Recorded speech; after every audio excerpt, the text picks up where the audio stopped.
Anti drugs campaign కోసం ఒక పేరు కూడా పెట్టాం, ఈగల్ అనే పేరు పెట్టాం. Elite anti narcotics group for law enforcement అనే పేరు పెట్టి, అంటే ఎక్కడైతే డేగ కన్ను రాష్ట్రం మొత్తం ఉంటుంది, ఎవడు ఎక్కడ తప్పు చేయాలన్నా ఖబర్దార్ జాగ్రత్తగా ఉండండి. లా అండ్ ఆర్డర్లో మాత్రం యూ కెనాట్ ఎస్కేప్. ఏదైనా చేయాలంటే మీరు నేరస్తులైతే మీ తెలివితేటలో 10 రెట్లు ఎక్కువగా ఉండి పోలీసింగ్ చేసే వ్యవస్థ ఏర్పాటు చేసే బాధ్యత ఈ ప్రభుత్వాన్ని చెప్పి నేను మీకు తెలియజేస్తున్నా. ఓసారి బాధ దిశ చెప్పకపోతే ప్రజలకు అర్థం కాదు. ఓసారి మనం ఒకసారి చూస్తే ఎంత బాధేస్తుందంటే దిశ ఎన్ని డ్రామాలు వేస్తారంటే, లాస్ట్ టైం మీరు ఒకసారి చూశారు దిశ, ఆ డ్రామాల్లో భాగంగా మనమందరం ఏ విధంగా మోసపోతామో ఒక ఇది చూసినప్పుడు అధ్యక్ష,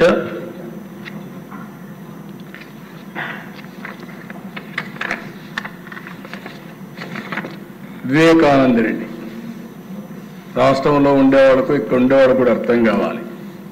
నేనే ముఖ్యమంత్రి, నిద్ర లేచా, నాకు మెసేజ్ వచ్చింది. ఏ మెసేజ్? సాక్షి మెసేజ్. వివేకానంద రెడ్డి గుండెపోటుతో చనిపోయాడు. ఇప్పుడు ఏం చేస్తాను? గుండెపోటుతో అనే కొంచెం నాకు కూడా అనిపించింది, పాపం నేను కూడా క్యారీ అయిపోయాను. అన్నిటి గుండెపోటుతో అనుకున్నాం. ఒక అర్ధగంట అయింది, గంట అయింది, మా ఆఫీసర్ కూడా కన్ఫర్మ్ చేశారు ఆయన గుండెపోటుతో చనిపోయాడని. పోలీసు వ్యవస్థ మొత్తం నాకు ఆ మాటే చెప్పారు, నేను కూడా నమ్మా. మధ్యాహ్నం పైన ఒక్కొక్కసారి తప్పులు చేసినప్పుడు మనకు అనుమానాలు రాకుండా పోవడానికి కారణం మనం అదర్ ఇష్యూస్లో బిజీగా ఉండడం, నార్మల్గా నమ్మే మనస్తత్వం ఉండడం, అలాంటి దొంగ తెలివితేటలు లేకుండా పోవడం. మూడవది, మధ్యాహ్నం అయింది దిశ, ఎలక్షన్ టైం, అందరికి హెలికాప్టర్లు ఉన్నాయి, ఫ్లైట్లు ఉన్నాయి. ఎవరైతే సొంత బాబాయి అనిపోతే రావాలి, రాలేదు, తీరిగ్గా రోడ్డు మీద వచ్చారు.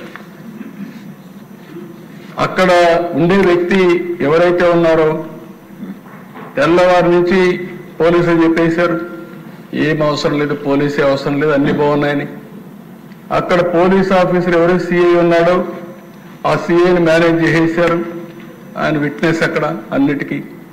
రూమ్ క్లీన్ చేశారు, బాత్రూమ్ క్లీన్ చేశారు, బాక్స్ తెప్పించారు, బాడీ పెట్టారు, ఫ్యూనరల్ కూడా రెడీ చేసుకున్నారు. ఆ సమయంలో కూతురు అడిగింది అధ్యక్ష పోస్ట్ మార్టం చేయాలి. అదే అనుకుంటాను నేను, అది క్లారిఫై చేసుకోవాలి. అప్పుడు పోస్ట్ మార్టం పంపిస్తే నెత్తి మీద గొడ్డని దెబ్బలు మీరు చూస్తే బ్రెయిన్ అంతా కూడా ముక్కలు ముక్కలైపోయింది. ఆ రిపోర్ట్ వచ్చిన తర్వాత ఎవరైతే వాళ్ళ పార్టీ స్పోక్స్ మెన్ కూడా గుండెపోటుతో చనిపోయారని Vijayasai Reddy morning press conference పెడతాడు, సాయంత్రానికి వచ్చిన తర్వాత డ్రామాలు ఆడేస్తాడు. మా నాన్న చనిపోయాడు, ఒకే బాబాయ్ ఉన్నాడు, బాబాయిని కూడా చనిపోయాడు. నెక్స్ట్ డే సాక్షి పేపర్లో నారాసుర రక్త చరిత్ర. కానీ ఇమేజిన్ అధ్యక్ష, ఎవరిని అడుగుతున్నా మీరు నేను చేయగలుగుతామా ఈ పనులు అడుగుతున్నా, మిమ్మల్ని ఎవరికైనా సాధ్యమని అడుగుతున్నా. మనకు ఒక మనస్సు ఉంది, మనస్సాక్షి ఉంది, ఆ మనస్సు ఘోషిస్తుంది. వీళ్ళకి మాత్రం అది లేదు. అలాంటి ఒకటే కాదు, మొన్నే మీరు చూశారు కోడి కత్తి, ఆడు పాపం ఏడుస్తున్నాడు. ఇప్పుడు కూడా వాడు చెప్పాడు అధ్యక్ష, అతను ఆ కోడి కత్తి అయితే చెప్పాడు, మీ జిల్లాలో జరిగింది అని చాలా స్పష్టంగా చెప్పాడు. నేను అభిమాన్ని, ఆయనకేదో సింపతి రావడానికి నేను డ్రామా చేశానంటే కడాన అతన్ని శాశ్వతంగా జైల్లో పెట్టే పరిస్థితికి వచ్చారు. రెండో దిశ అదే మరి ఇంకొక పక్కన మీరు చూస్తే ఇక్కడ గులకరాయి ఎలక్షన్ ముందు నాకు నేను హైదరాబాద్ పోయాను అన్ని చూసుకొని పోతూ ఉంటే మా వాళ్ళు ఏం చేయాలి సార్ అంటారు. అంటే సింపతి వచ్చేస్తుంది ఎలక్షన్ ముందు. ఏంటి డ్రామాలు ఏంటి? నా జీవితంలో చాలా మంది రాజకీయ నాయకులతో నేను పోరాడాను, కానీ ఇలాంటి రాజకీయాలు నేను ఎప్పుడు చూడలేదు. ఇప్పుడు నాకు కొత్త.